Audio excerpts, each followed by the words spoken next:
What's good, people? My name is Nase and welcome to my channel, and thank you for tuning in. If you're new here, welcome, and if you're a returning subscriber or a returning viewer, thank you for the support.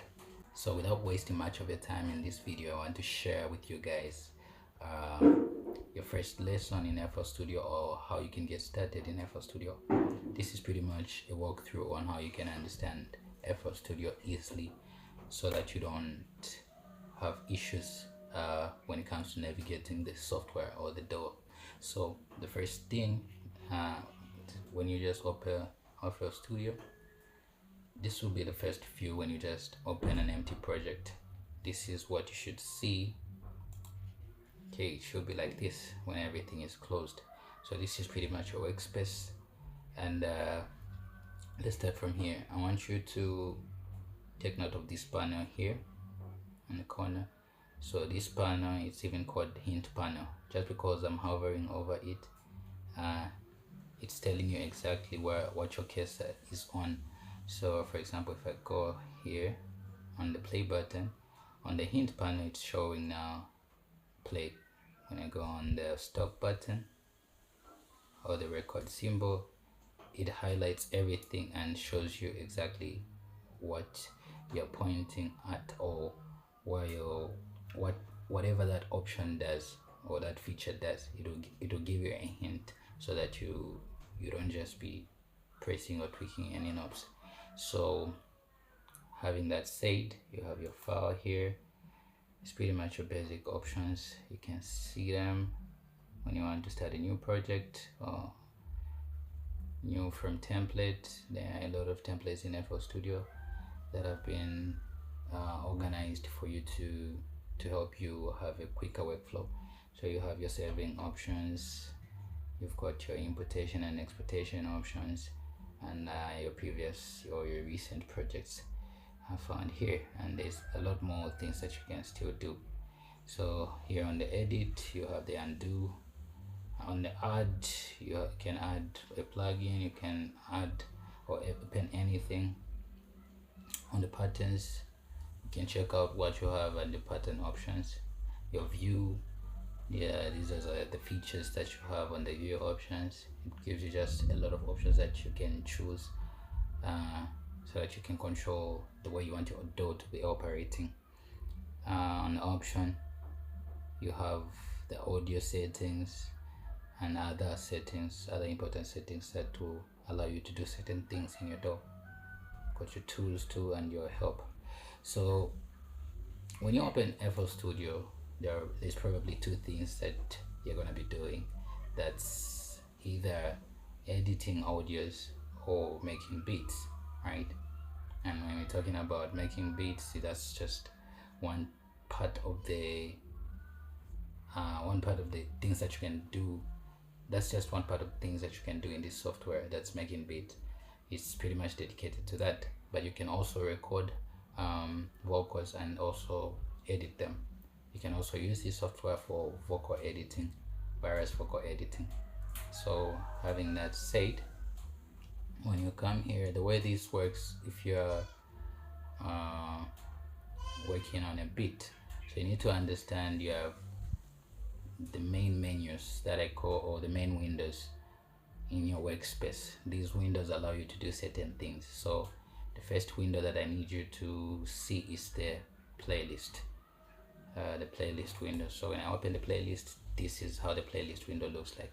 So this is pretty much where, this is basically where you'll be arranging everything that you have created. Let's say you create some 808 bounce, so you've created some, some cool percussions, some cool hi-hat, you've created some, let's say, some cool melodies or a couple of melodies. This is where you arrange them and combine them on your playlist so that you can have a well organized full song. So now that you've understood what the playlist does, let's move on to the view piano roll. So the piano roll, here's how the piano roll looks like. So it's pretty much where you can plot your notes, your MIDI notes. If you're somebody who plays a keyboard, you can have your MIDI controller hooked up to your DAW, and when you play whatever you play, the notes will be translated or will be plotted here. You can pretty much just like this. Yeah, so this is what this does, or how you use this. This is your window that you use to create your melodies or whatever pattern or sound that you had in mind. So it pretty much controls a single instrument at a time. So let's move on to the channel rack. The channel rack is where you arrange. It's a step sequencer, so to say. It's a step sequencer type of workspace that allows you, for example, if you're making beats, you need a well sequenced workflow. So this is where you can drag in and add all your other instrument, all your other sounds or samples, such as your kicks, your 808s or whatever. Then you can now make various patterns like that. And you can also still alter how fast through the BPM or the overall BPM of the project, also, or the beat count. You can still adjust all those things, but in this video I just want you to understand the main things that you're gonna be using. So then when you head over to this part, it gives you your mixer.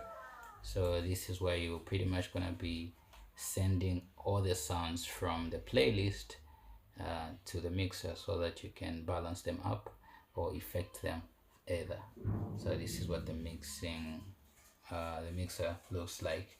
You pretty have your master, and all these other channels are routed to the master. So you can do some routing, some parallel compression, parallel routing through this window, or your mixer window.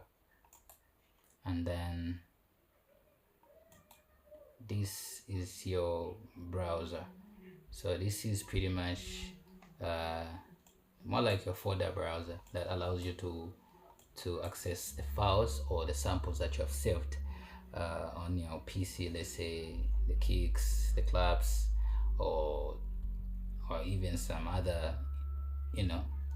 various sounds that you have saved. You can access them through this browser. I'll search them directly.